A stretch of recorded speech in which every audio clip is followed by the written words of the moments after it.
Good morning, everybody.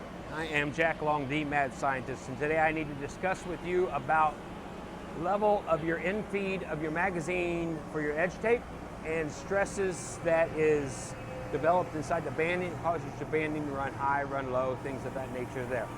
Okay, so there's a few things that we need to discuss prior to getting into that area of the machine. One is that we want to know if the error, when we have banding that's mistracking, is it consistent? If it's consistently low, it's probably because your banding is not tall enough for your substrate. Because believe it or not, they do make different bandings for different substrates. And so, say for instance, it's 3/4, you may be able to get by with a 7/8 banding.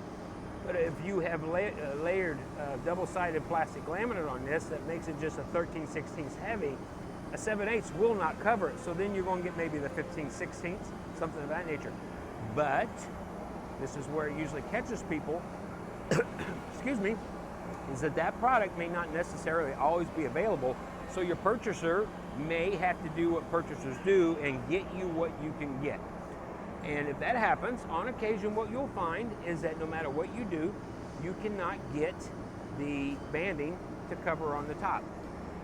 Now, where that starts to come into play is that all machines, bar none, from your very, very high-end ones down to your cheap ones, have the ability to take this in-feed magazine and adjust it vertically. Okay? Now, how each one of those guys do that, that's up to them. But they can be adjusted vertically. Here's the rub. What you want is you want somewhere, generally speaking, 1 millimeter overhanging the bottom, and then leave everything else on the top. Okay?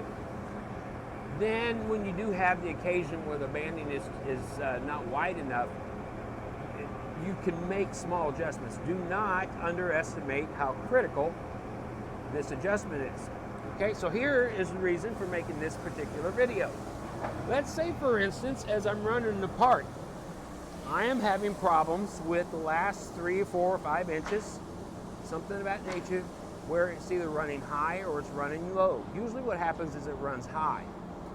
What happens in this, back in here, is we know that we have a guide that's here. We know that this guide goes in and holds down the top of the banding. So as the part is being introduced into the machine, we have good relationship to it until it falls off that guide. Any stress that's been built up in the tape at that point relaxes and causes it to run off. Okay, so here's the rub. This is the rub. Stress in your banding can be generated from the in-feed table, the rotary table, hopper up in here, the guillotine, the guides, the upper guides, side pressure rollers, not so much these two side pressure rollers, but this one. Okay, so let's go through these one at a time. This table, this in-feed magazine, must be in the exact same plane as the travel of the part as it goes through the machine.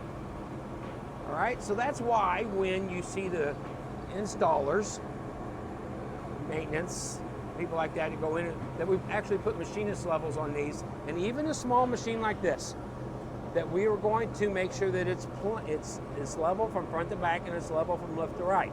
Because if it's level here and it was level when it was built at the factory, it should run true.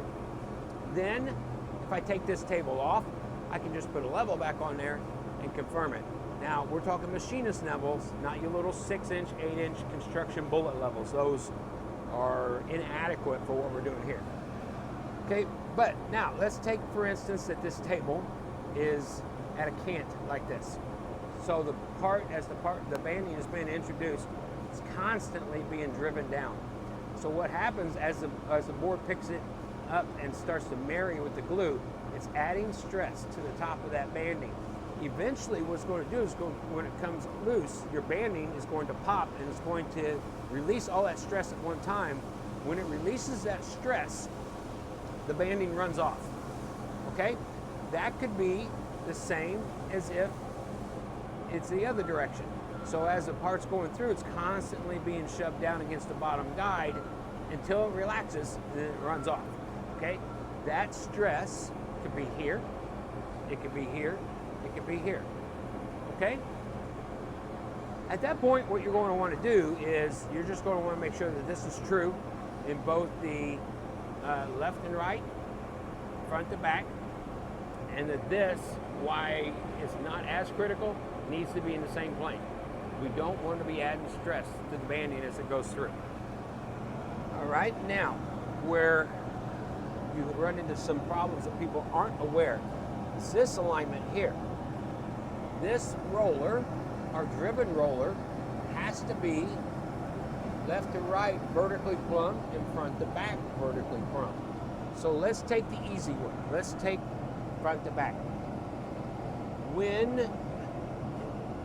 If we had one, let's see if I can get this in here, something that's easier for me to explain. If I had this spindle and it was canted backwards, what it's doing is every time it goes to put on the banding, it's pushing the banding down, so it's driving the banding down. If it was canted the other direction, it would constantly be lifting the banding up. It does the same thing as if we added stress from the table up here. As soon as it comes off the guides, it runs off. Okay? You had the same situation if it's left to right. Because we're applying more pressure on the top or the bottom, it runs away from the tension. So as soon as it comes off of the guides, it runs away. Okay? This roller is a true cylinder. Okay, so it's top to bottom is true, which is why we always tell you that if you have glue on this, remove it with something other than metal, because you do not want to scratch this. If you scratch this and somebody goes out and they say, hey, you know, I'm going to turn it, I'm going to make it back true, it never is correct again. Okay? These two rollers are always tapered, and one is tapered up, one's tapered down. It doesn't matter which orientation. If you have a roller beyond that, 4, 5, 6, 7, whatever it is past it, those are usually cylinders. But rarely are you going to find an edgebander that has 3 rollers and these are not tapered. So don't worry so much about these. This is the culprit. Okay? The other thing that can happen is that you've got a clutch that's in here, and this clutch, depending on what the material is, can add stress to the part as it's going in. The speed, the surface speed of this cylinder is always faster than the travel of the part as it goes through the machine. And they do that so as the material comes up and it marries into the glue, and the glue is starting to do its cross-link, that it adds movement to the edge banding to keep the edge banding up, to keep the edge banding from being drawn back. Okay? So if you were doing heavy rims, let's say you were doing something that was a 3/4 inch wide, thick piece of maple that was 2.5 inches tall, you would have this clutch on this tightened down so that as it goes in and catches it, then it gives it that extra oomph to pull it through. When you're running something thin, like this 1/2 mil or 1 mil, it doesn't need that here, because what will happen is, because you have torque pulling this forward, it adds stress to the part between where you pressed it on and where the board's going in. You can actually add so much stress to it that it will show up between these two rollers, and if it was veneer, for instance, it can actually pop the veneer loose and fold it over on itself, and that is always because this is too tight. Okay? Now, I have seen some machines, typically they're lower end machines that do not have a clutch, and when that happens, what you're going to do is you're going to come into the pressure setting, the actual regulators, and you're going to back that regulator pressure off, just so that when it is making contact, that it's slipping. Okay, so we don't have the physical pressure to gain traction. Okay, so that is another routine problem that I have that I try to explain to people over and over and over and over, and they fail to understand exactly how critical level is in the machine. All right, so I hope you find that informative. As always, guys, like, share, comment. If you have any questions, please let me know.